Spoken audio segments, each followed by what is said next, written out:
کێشەی کەمی کارەبا ساڵانە لە وەرزەکانی زستان و هاوێن ڕوبەڕووی خەڵکی هەرێمی کوردستان دەبێتەوە.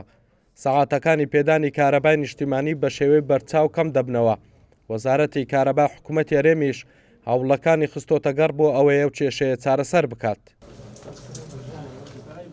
لەو چوارچێوەیەدا وەزارەتی کارەبای حکوومەتی هەرێمی کوردستان بۆ زیادکردنی سەعاتەکانی کارەبای نیشتیمانی بە پارێزگای دهۆک با بڕی 7 ملیۆن دۆلار گرێبەستی لەگەڵ کۆمپانیایەکی تورکی کردووە بۆ کڕینی 150 مێگاوات کارەبا بۆ پارێزگایە. گرێبەست گەل کۆمپانیا ئەکسا یا تورکی ژیاکیریک و بۆ ئینانا 105 مێگاواتت کارەبێ ئەوژی مەبەست نە ئەوەک و ئەم محتاجی وا 150 تنێ مەکێشەیەکە فەنیا هەی ئەوژی سۆتەمەنیا پێتوی بۆ وێزگەها کاشێک و دهۆکە هەتان کە نەگەهشتیە ئەم نەچارم دیزلی بدەنە شووری دیزلی تەکلیفاوێ دو جارە بەرامبەری ئەف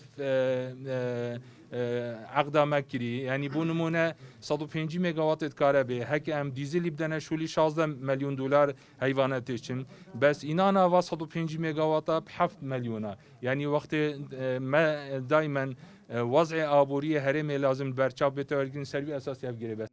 ئەندامێکی لیژنەی وزە و سامانە سروشتەکان لە پەرلەمانی کوردستانیش ڕەخنا لەو گرێبەستەی وەزارەتی کارەبا دەگرێت و ڕای دەگەێنێت حکوومەتی هەرێم بۆ کڕینی کارەبا نزیکەی 306 ملیۆن دۆلاری پێویستە لە کاتێکدا دەتوانێت بۆ بڕەپارەیە کێشەی کارەبا چارەسەر بکات وەک لە ڕێگەی تیشتی خۆر و زیادکردنی ڕێژەی بەرەمێنانی داناغاز دواتر غازەکە ببۆڕی بنێرێت بۆ هەموو وێزگەکانی کارەبا هەرێم ئەوەش با کەمتر لەو پارەی کە لە تورکیا کارەبا دەکڕن وەک کاروان گەزنەی دەڵێت دانانی ئەم بۆڕیانەش ماوەی ساڵێک و 6 مانگ تەواو دەبێت و چەندین کۆمپانیا ژامادەنە و کارە بکەن.